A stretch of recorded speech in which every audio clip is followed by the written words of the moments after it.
প্রতিজ্ঞা করেছিলাম জীবনে মনের মানুষ করব একটি মেয়েকে, কিন্তু কল্পনায় ভাবনায় হাজার হাজার মেয়ের সঙ্গে শারীরিক সম্পর্কে লিপ্ত হয়েছি। এরপরেও ওইসব উন্নত চিন্তাধারা মনে আনা ঠিক কি?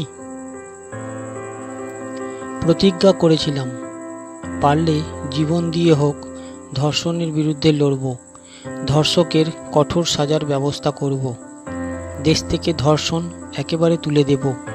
কিন্তু আদৌ কি তা হয়েছে?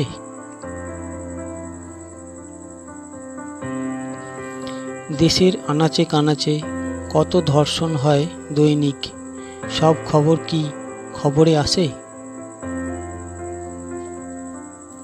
প্রতিজ্ঞা করেছিলাম জীবনে কোনোদিন চাঁদের কলঙ্ক ভরা আলো দু চোখে দেখব না, কিন্তু দরজা জানালা বন্ধ থাকা সত্ত্বেও ঘরের ভেন্টিলেটর দিয়ে যদি চাঁদের আলো ঢুকে পড়ে, আমার আটকাবার সাধ্য আছে? প্রতিজ্ঞা করেছিলাম মানুষের মন কোথায় থাকে সেটা আবিষ্কার করব। তাই একজন মানুষকে খুন করে তার বুক চিরে দেখলাম। পাঁজর, ফুসফুস, হৃৎপিণ্ড আর শুধু রক্ত। মনের তো চিহ্ন পেলাম না খুঁজে, উপরন্ত হয়ে গেলাম খুনি। প্রতিজ্ঞা করেছিলাম আমি নিজের চোখে এর প্রমাণ দেখব। লোকে যে বলে সমুদ্র আকাশে মেশে, এটা কি আদৌ যুক্তিযুক্ত? 7 সমুদ্র বৃথাই ঘুরলাম বছরের পর বছর ধরে, কোথাও প্রমাণ পেলাম না এই কথার।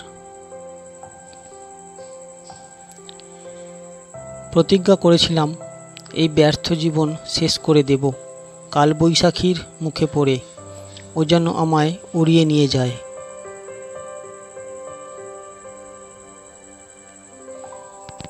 কিন্তু কিছুই হলো না। ঝড়ের সামনে দুহাত মেলে দাঁড়ালাম, গাছ শিকড় সমেত উপড়ে গেল, বাড়ির টিনের চাল উড়ে গেল, তবু আমায় একটুও টলাতে পারল না। আমি তো কোনো কথাই রাখতে পারলাম না। এখন ঈশ্বর কি আমায় ক্ষমা করবেন?